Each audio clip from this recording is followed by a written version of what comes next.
శ్రీమాత్రి నమః. ఈరోజు వచ్చేసి అత్యస చేసుకుందామండి. మహాశివరాత్రి కదా, దానికి కావాల్సినవి ఇవ్వండి. ఈ గ్లాస్తోని గ్లాసున్నర బియ్యం పెట్టుకున్నానండి. 3 గ్లాసులు వాటర్ వేసుకున్నాను. చూడండి, ఇలా కడుక్కుని శుభ్రంగాని ఇలా నానబెట్టుకున్నానండి బియ్యం. ఇప్పుడు స్టవ్ వెలిగించుకొని ఏం చేస్తా అంటే, మనం ఇంత క్రితం అయితే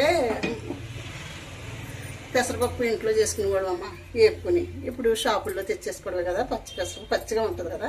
ఇది కొంచెం దోరగా వేయించుకుంటే మనకి బాగుంటుంది. ఇది వేయించుకుని మనం వేసుకోవాలండి. వేసుకుంటే చాలా బాగుంటుంది.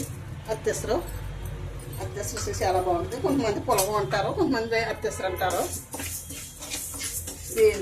వేయించుకుని కొంచెం దోరగా వేగిన తర్వాత వేసేసుకున్నాము ఇందులోని.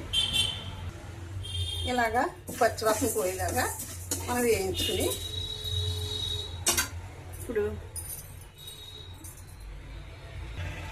స్టవ్ వెలిగించుకున్నానండి.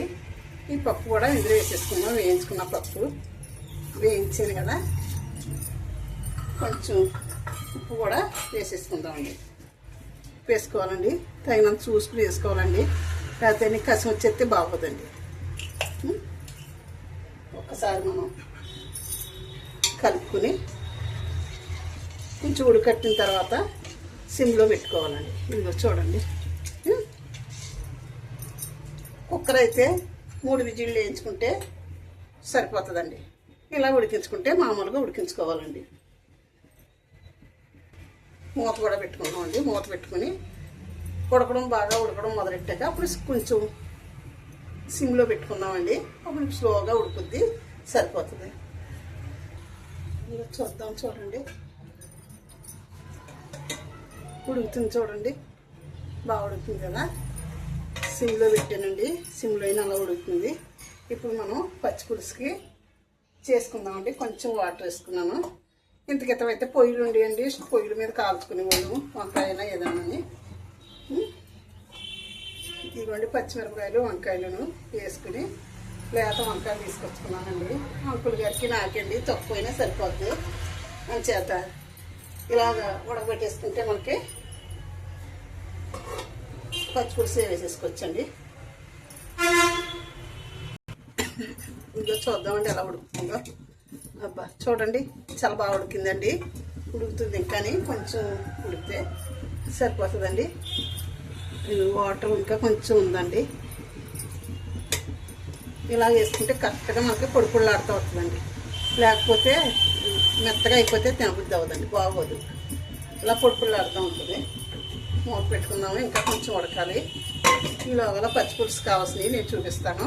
చూడండి, ఇదిగోండి చింతపండు, బెల్లము, 3 ఎండుమిరపకాయలు తీసుకున్నాను.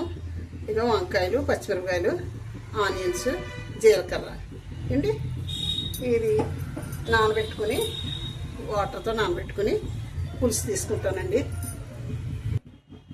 ఇదిగోండి అత్యసరు రెడీ అయిపోయింది. చూడండి, కొంచెం పలుగ్గానే ఉంది కదండి. ఒక్కొక్క నిమిషం మనం మగ్గనెత్తే మనకి కట్టేసుకుందామండి.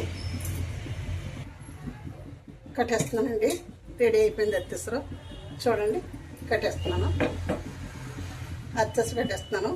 ఇప్పుడు మనం పచ్చిపులుసుకి ఏం కావాలో చేసుకుందామండి.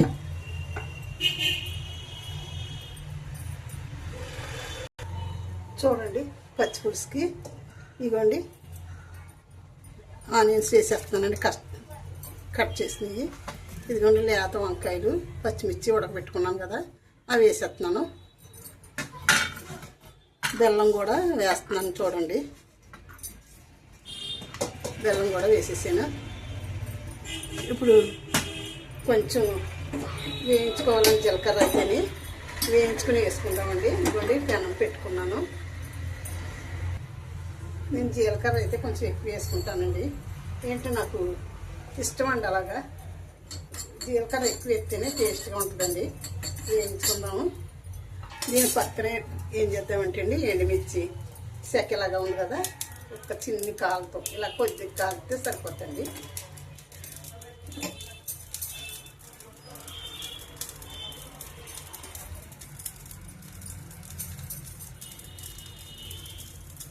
కట్టేస్తున్నాను. ఇది చూడండి, బాగా కాలింది కదా. చూడండి ఇలా వేగింది. ఇప్పుడు వేసేసుకుందామండి. ఎండుమిర్చి కూడా వేసేసుకుందాం. చూడండి చాలా బాగా బాగుందండి పచ్చిపులుసు అయితే. ఉప్పు చూసుకుని వేసుకోవాలండి. అంటే అత్తెసరలోని పచ్చిపులుసు, అత్తెసరలో కూడా కొంచెం ఉప్పు ఉంటుంది కదా, అందుకని ఉప్పు చూసుకుని వేసుకోవాలండి. ఇదిగోండి ఉప్పు కూడా వేసాను. అత్తెసరలో పచ్చిపులుసు రెడీ అయిపోయిందండి. ఏండి మాకు పలసగానే ఇష్టం అండి. కొంచెం మంది చిక్కగా చేసుకుంటారండి.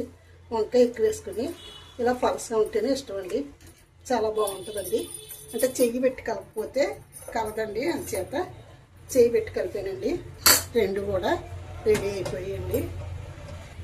చూడండి అత్తెసర పచ్చిపులుసు రెడీ.